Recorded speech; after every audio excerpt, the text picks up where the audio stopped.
Are you planning a trip to the UK in 2025? Whether it's your first visit or a long anticipated return, navigating new entry requirements, crafting the perfect itinerary, and getting the most out of your experience can feel overwhelming. In this episode, we're sharing 12 essential tips to help you plan a seamless and unforgettable adventure. From understanding local customs to mastering train travel and booking must-see attractions, we've got everything you need. Stay tuned for episode 131 of the UK Travel Planning Podcast. Welcome to the UK Travel Planning Podcast. Your host is the founder of the UK Travel Planning website, Tracy Collins. In this podcast, Tracy shares destination guides, travel tips, and itinerary ideas, as well as interviews with a variety of guests who share their knowledge and experience of UK travel to help you plan your perfect UK vacation. Join us as we explore the UK from cosmopolitan cities to quaint villages, from historic castles to beautiful islands, and from the picturesque countryside to seaside towns. Hello and welcome to the first episode of the UK Travel Planning Podcast for 2025. I'm your host, Tracy Collins, and today I'm sharing my top 12 travel tips for visiting the UK in 2025. Whether you're exploring the country for the first time or coming back to tick off more destinations from your list, these tips will help you navigate the UK with confidence and ease. So we've got a lot to cover in this episode, so let's jump right into it with tip number 1. So the first tip is to understand the new UK entry requirements. Starting this year, 2025, visitors from visa-exempt countries, including the US, Canada and Australia, will need an electronic travel authorization, or ETA, to enter the UK.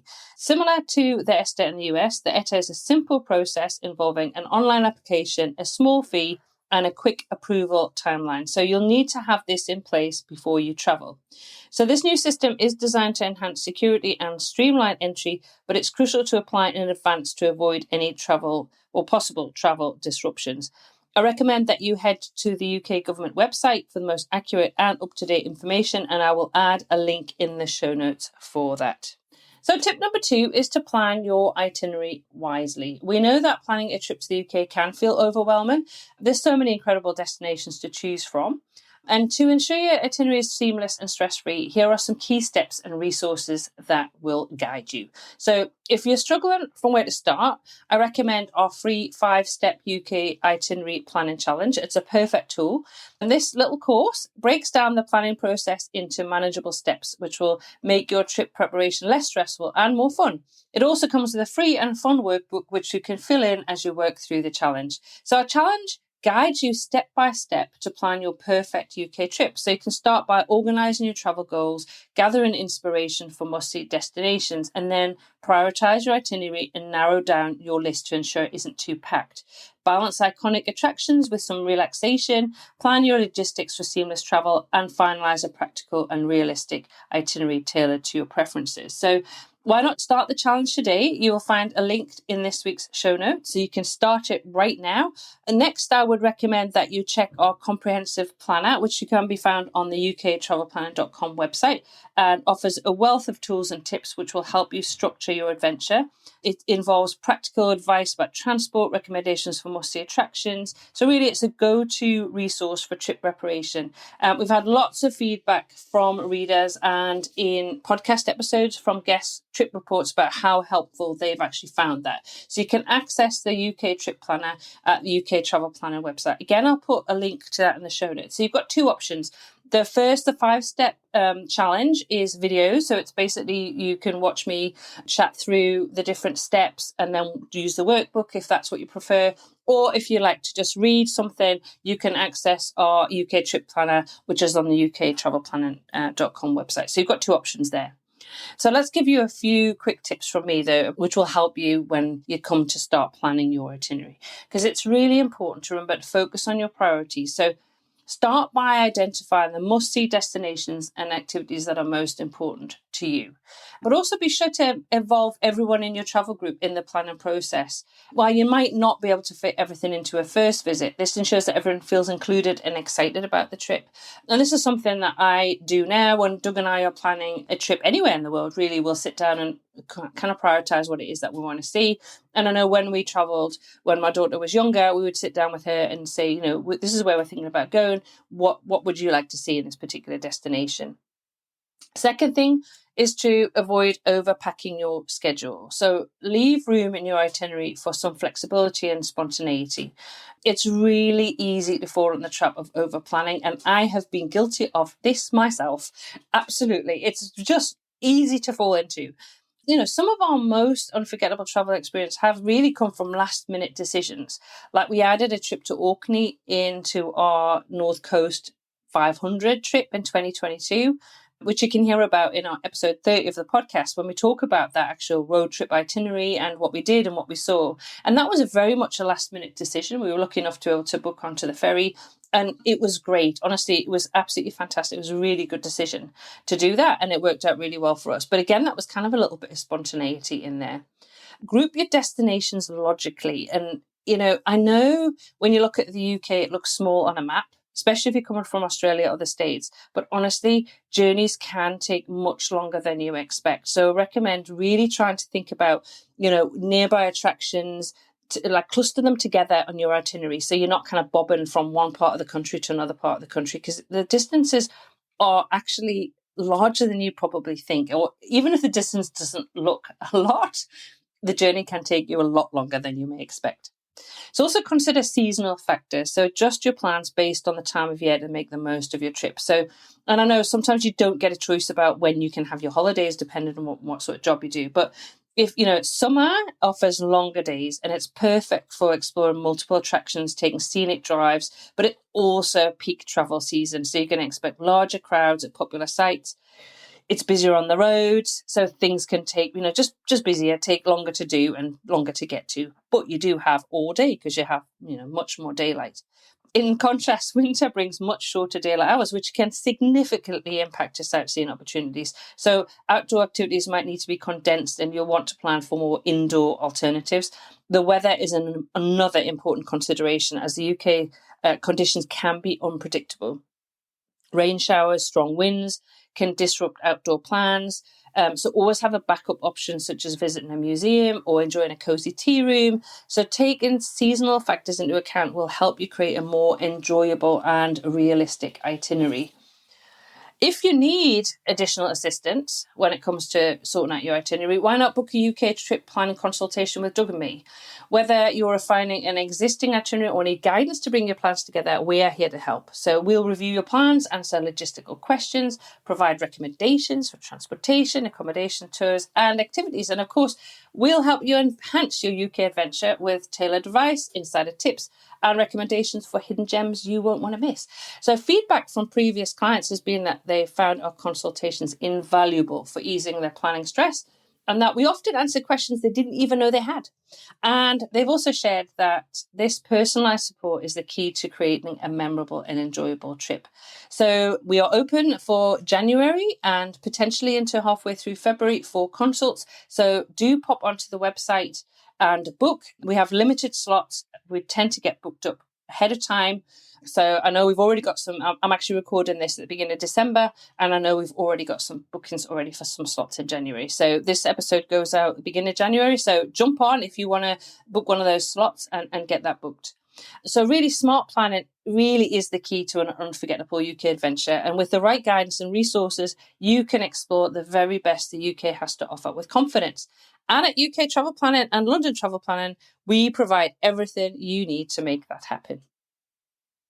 So tip number 3 is to explore beyond London. So when planning your UK adventure, it's natural for London to be at the top of your list. It's often the first destination for many travellers arriving in the UK.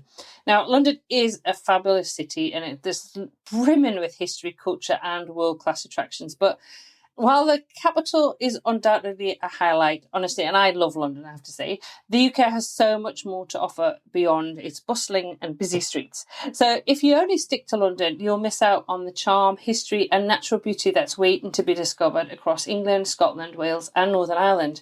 So venturing outside London allows you to experience a side of the UK that many travellers overlook.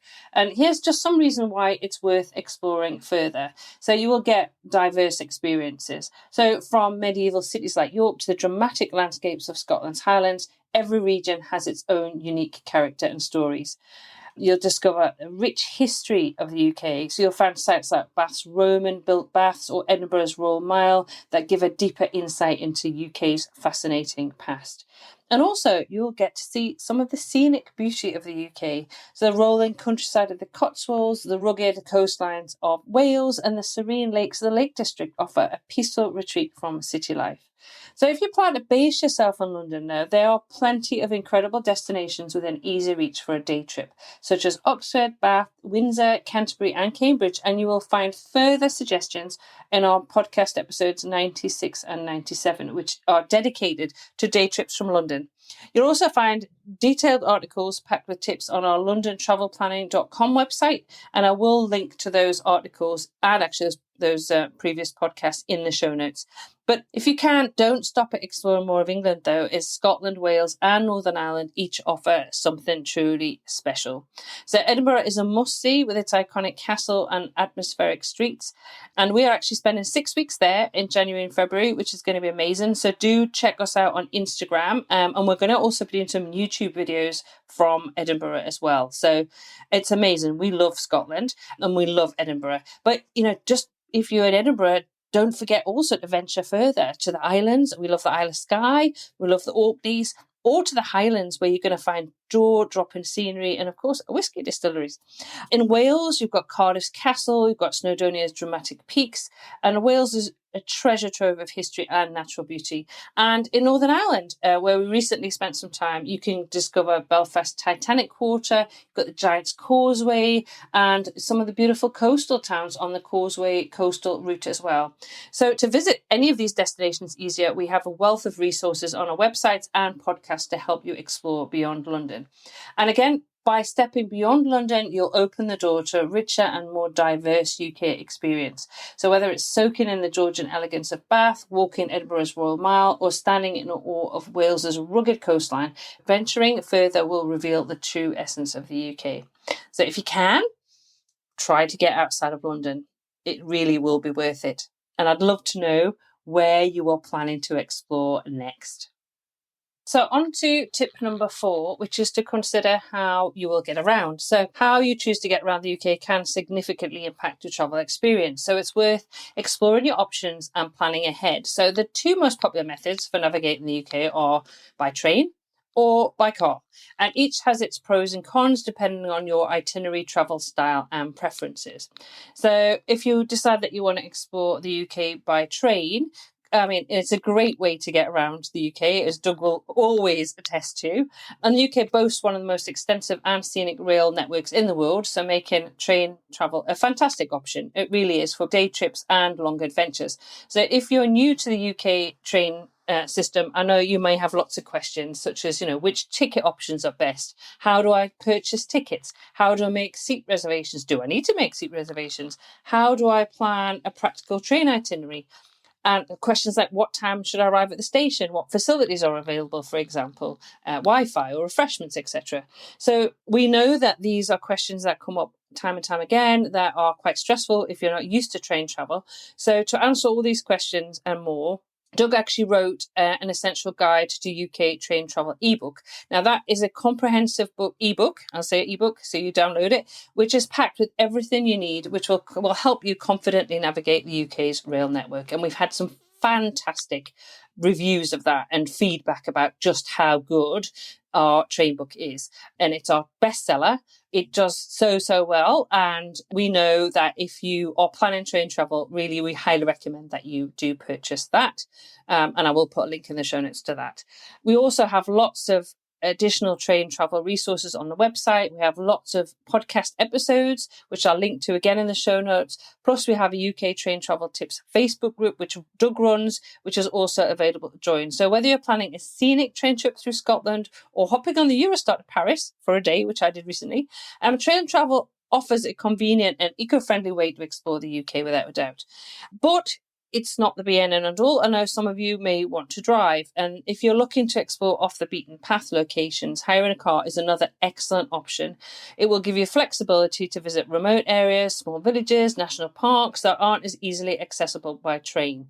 However, driving in the UK does come with its own considerations, such as the fact that you may be driving on the left side of the road, which may be opposite to where you drive at the moment, navigating some of the narrow country lanes, understanding parking rules in cities and towns, potential congestion charges in cities like London. So again, to help you with that, we have numerous resources on the UK Travel Planning website, including detailed road trip itineraries. We have a guide to car rental in the UK, plus a number of relevant podcast episodes. So if you're kind of thinking, I'm not sure, train versus car, which is right for me. So let's give you kind of a bit of a breakdown. Trains are ideal city to city travel with minimal hassle. They're great for day trips from London, example Oxford, Cambridge, Bath. Great, there's some fabulous scenic routes like the West Highland Line in Scotland, which Doug can talk about. In fact, I should probably get him on to do a whole episode about his favourite train routes. Cars are ideal for exploring the remote areas, for example, the Lake District, Northumberland, or the Scottish Highlands. Though I will say the Lake District has got an excellent network of buses. So do look into that, because you might think, actually, I need a car, but they are good for some areas, but you have to kind of weigh it up. Obviously, you've got flexibility to stop at small towns and villages, get out of the car and explore, take pictures, and you can go to some national parks and countryside destinations which aren't easy to get to by train. So consider a mix of both if your itinerary includes major cities and rural areas. And that's exactly what we did in September. We actually hired a car for part of the time, and we took trains and public transport for the rest of the time. Now, I will say, if you're unsure whether driving is right for you, to check out Tripiamo. And there's a link to, we have spoken to John Cortez from Tripiamo twice on the podcast. Absolutely excellent. It is an online guide which is designed to help travellers like yourself navigate the challenges of driving in a foreign country. And that includes for unfamiliar rules, customs, and yes, driving on the opposite side of the road. So it will make you feel able to drive confidently and safely in the UK. I highly, highly recommend that you look into that. Anyway, whether you choose to travel by car, by train, or a combination of both, the key is to plan ahead to maximise your time and ensure a stress-free journey. So again, our ebooks, podcasts, and articles have all the resources you need to make the best decision for your UK adventure. Okay, so tip number 5 may be a little controversial, and there have been many discussions on this topic in the Facebook groups, but I generally highly recommend that you book ahead for accommodation, tours, tickets, and more. So in my opinion, booking ahead makes for a smoother and more stress-free UK trip, particularly during peak travel seasons. And I will say that again, particularly during peak travel seasons, when there's a high demand for accommodation, tours, and attractions. It's really essential to have early planning to make sure that you don't miss out on your dream experiences. And if you're flying into the UK for the first time and you have something that you really, really want to do or see, I highly recommend that you book that. So for accommodation, for example, iconic destinations like that Isle of Skye, booking accommodation well in advance is essential in summer. Even dining options can fill up quickly, even in shoulder season. We were there in September and the accommodation said to us, book your dinners where you're going to go out for an evening meal, because it's essential to avoid. Otherwise, you could end up avoid not being able to get in where you want. So it's going to avoid disappointment, but it could end up where you just can't find somewhere to go and eat very easily. If you think that a lot of the small boutique hotels and B&Bs in the UK often have limited availability. So if you book early, it gives you the best option and secures your ideal stay. Now, if you want to book with free cancellation, I use booking.com. That's who I book through, because I like the free cancellation option.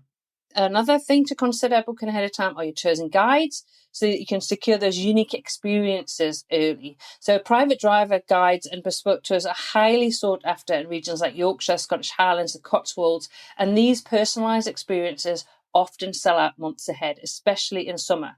So booking early guarantees a knowledgeable guide who can tailor the tour to your interests. Again, transportation. Booking train tickets in advance can save you money on popular routes like London to Edinburgh. While booking windows can typically open 8 to 9 weeks before travel, they can vary, so it's worth checking regularly for the best fares. If you plan to hire a car, book early, particularly if you need an automatic transmission.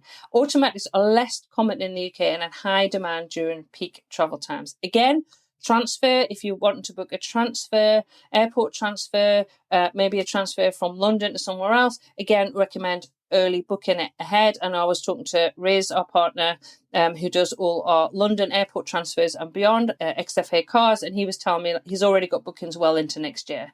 So it's essential, really get those bookings in. You can always amend them a bit closer to the time. Once you've got your flight sorted, you know what time you're gonna arrive, where you're gonna land. Once you start out your itinerary and you're thinking, okay, I want to do this trip or that trip, start thinking about booking things. Again, for famous attractions and experiences like Edinburgh Castle, Warner Brothers Studios for the making of Harry Potter, the ceremony of the keys at the Tower of London, they have limited availability or can sell out really quickly, months in advance often. Seasonal sites like Buckingham Palace also sell out quickly. So, if once you've got your itinerary sorted, you know what you want to go and do, you know what you're going to see, get those booked. Even making restaurant reservations, if there's a traditional afternoon tea that you want to go to, book it in advance. As soon as booking becomes available, get it booked. Even casual eateries in smaller towns can fill up during peak times. For example, Sunday roasts. If you are desperately wanting to experience a Sunday roast in the UK, and why wouldn't you? Do book ahead. If you know where you're going to be, have a look at the restaurants and get that booked. Because traditionally, British people will go out for a Sunday roast to a restaurant, so they can get booked up ahead of time. So failing to book in advance can mean you miss out on accommodation, tours and attractions, or you could face inflated cost and limited options. So by planning early, you'll have peace of mind and more time to focus on enjoying your UK adventure. So for more advice, we have got detailed guides on how far ahead should you book for the UK. We also have one for London too. But by thinking ahead, you'll set yourself up for a stress-free and unforgettable trip. Tip number 6, packing tips and considerations. Packing smartly can make all the difference when exploring the UK. Start with the essentials: comfortable, weather-appropriate clothing, comfortable shoes, and layers to adapt to the UK's unpredictable weather. I always carry a lightweight waterproof jacket, and believe me, it's a lifesaver in sudden rain showers. Don't forget a universal power adapter for UK sockets. Consider packing a portable phone charger to keep your devices powered on the go. If you're traveling by train or planning day trips, pack light so you can move easily between destinations. And you can check out our comprehensive packing guides on both UK and London travel planning websites, and our popular episode 101 of the UK Travel Planner podcast, which will give you more detailed advice on packing like a pro. Now, kind of related to that is tip number 7, be weather prepared. So I've mentioned it in the packing tip, but it's important to remember that the UK's weather is as diverse as its landscapes. So it definitely pays to be prepared. Always check the forecast before heading out and dress in layers to adapt to changing conditions. So a lightweight waterproof jacket is something I generally recommend regardless of the season. And I'm sure if you've been in the Facebook group or on the website, you'll probably have seen me in my yellow flower patterned waterproof jacket, which I always have with me.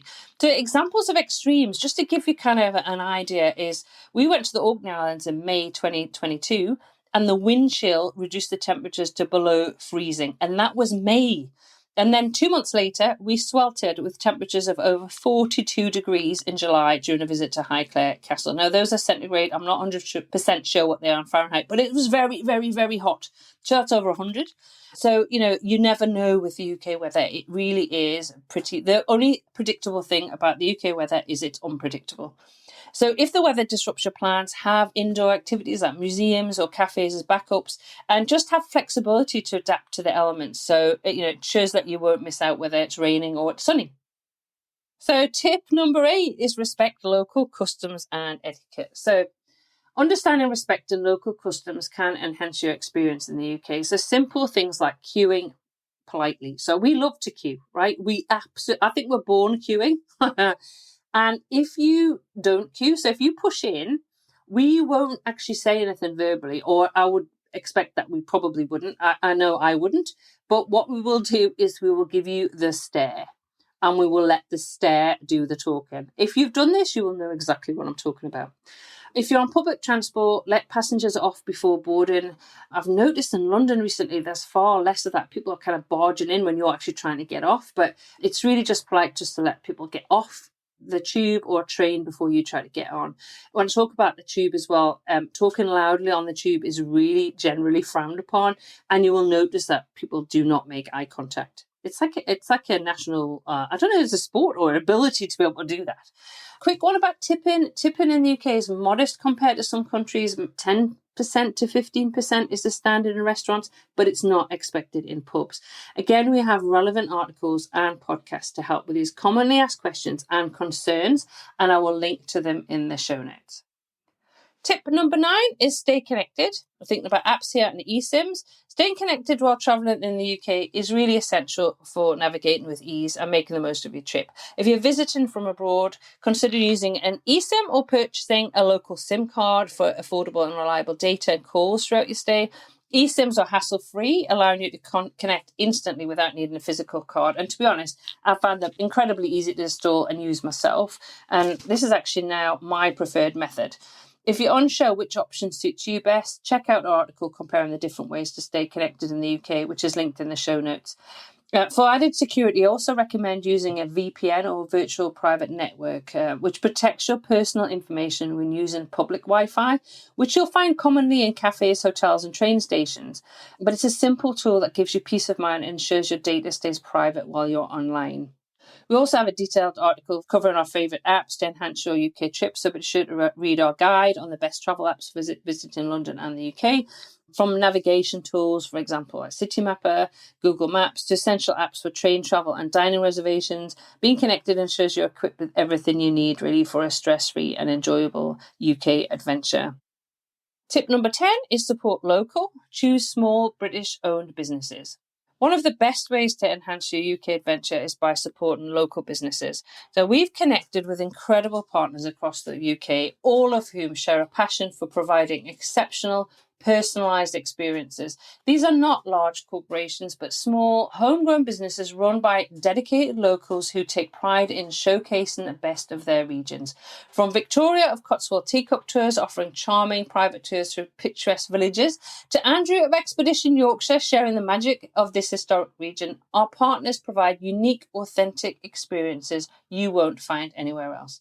We also love working with Go Cotswolds and the English Bus, small group tour companies that specialise in creating unforgettable journeys. Now, by choosing these partners, you not only get access to exclusive insights and personalised touches, but also directly contribute to supporting small British-owned businesses. And many of our partners even offer exclusive discounts for members of the UK travel planning and London travel planning communities, making it easier than ever to experience the UK like a local. So we're proud to champion these businesses, many of whom have been featured on the UK Travel Planner podcast, some even multiple times. So supporting local doesn't just enhance your trip, it strengthens the communities you visit. It's a win-win for everyone involved, and it's something that we are really proud of here at UK Travel Planning. Tip 11 is really important, and I really want to stress this really, is don't skip travel insurance. Travel insurance is an absolute must for any trip, including your UK adventure. It's not just about protecting yourself against cancelled flights or lost luggage. It's also about safeguarding your health and peace of mind. Unexpected medical issues can happen anywhere, even if you're traveling to a relatively low-risk destination like the UK. For example, I was visiting Vietnam last year. No, it's not the UK, but still, I unexpectedly ended up in hospital with pneumonia. So thankfully, all my expenses were covered by travel insurance, except for the small excess I had to pay. And that reduced both mine and Doug's stress levels, but also allowed us to focus on me getting better without worrying about kind of the mountain bills.